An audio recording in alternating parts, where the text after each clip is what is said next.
most directors of health find themselves overwhelmed with just running the Department of Health. So part of my job is to convince them, number one, trust your legislative team.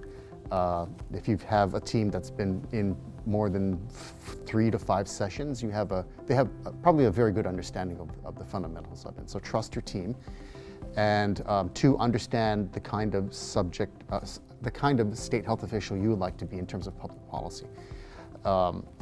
My preference is to bring out a state health official when it's something very important, something that's not housekeeping, something that's not routine, but a really big, we're trying to make a really big public policy or public health statement. You should also understand as a public health leader what you're trying to accomplish with your testimony. It's more than just providing information to the legislature. Some testimony, you're actually speaking to the media.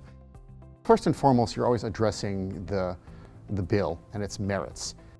If you've been doing this long enough, your committee chair or the committee you're working with should have an idea what you're trying to accomplish, why, its merits, the opportunities to improve it, and where your agency stands. And that occurs well before the meeting because you're meeting with them behind closed doors. That said, so my personal preference for that kind of testimony is to keep it short. Give me the maximum amount of flexibility. Just repeat some very high talking points. There are also issues that we know are a little less of a slam dunk, and we'll need to use testimony as a way to activate media. So I might suggest a provocative statement or a soundbite that the media may pick up. We may use testimony to present a litany of facts, research from experts and studies from the CDC or academic institutions that often get picked up in the media. And it's especially great when those data are hyper-localized. So this is Hawaii compared to the continent, or this is the island of Hawaii compared to the island of Kauai.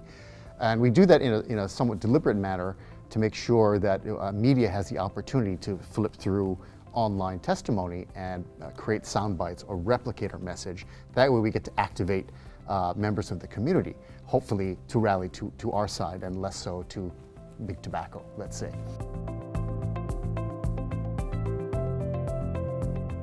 Make sure that none of your committee members, especially the chair, are surprised by anything you're going to say. You want committee hearings to be as controlled an environment as possible. And again, there's nothing wrong with saying, I don't have that information, I'll need to get back with you. It's a great way to kind of turn the dynamic in case things are kind of working in a not so great way. We negotiate on behalf of the public, so we always want to put our best policy forward. We're not haggling with a car and waiting for the salesman to go lower, so we go lower. You know, if we say we want a 75% rate, that's exactly what we want. We may go lower, we may go higher, but this is where we are right now. And again, I think that's very important for credibility. We are the state government. We are negotiating on behalf of the public good for the public. So there's no games.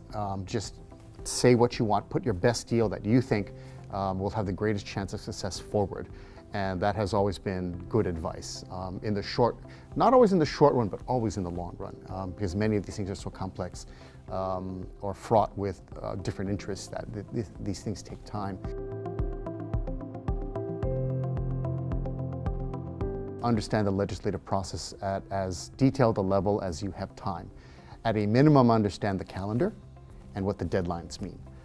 You're working on the timeline of the legislature, they're not working on your timeline, and that's why a lot of new folks who are new to this process don't understand why you're repeating the same things over and over to different people, and they seem to be asking the same questions. And it'll increase your odds of success if you understand what the legislators are going through, understand their relationship with each other, understand that the purpose of a public hearing is for the public to talk to the legislature, not the other way around.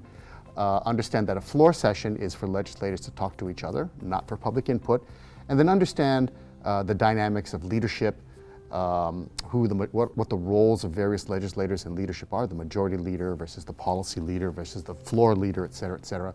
Some of those get into really advanced concepts, but dialing it back a little to someone who doesn't have a lot of experience. Again, one of the silver linings of COVID was online testimony and YouTube archives. But even without that, our legislature broadcasts on the public access cable network. So if you're a new public health leader and you don't have any experience with state legislatures, just keep it on in the background. Learn the flow of committee hearings, what the terminology means, have the floor sessions on in the background. It's sort of like having C-SPAN on while you're cooking dinner. Just understand what some of the what the gaveling in and out does, what the Latin terms mean. Just kind of absorbing while you're doing other work, just to get a sense of the rhythm of the legislature.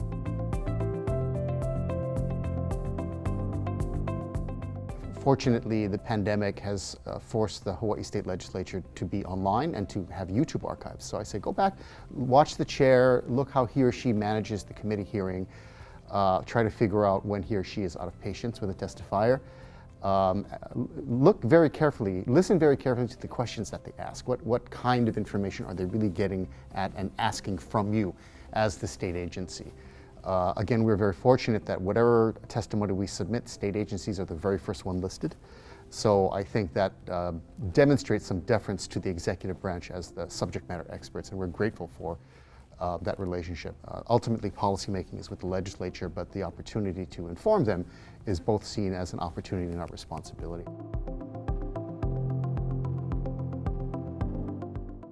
Of course, you come doing your homework. Never talk about anything you don't understand. There is absolutely nothing wrong with saying, I'm sorry, Chair, I don't have that information. I will get that for you as soon as I can.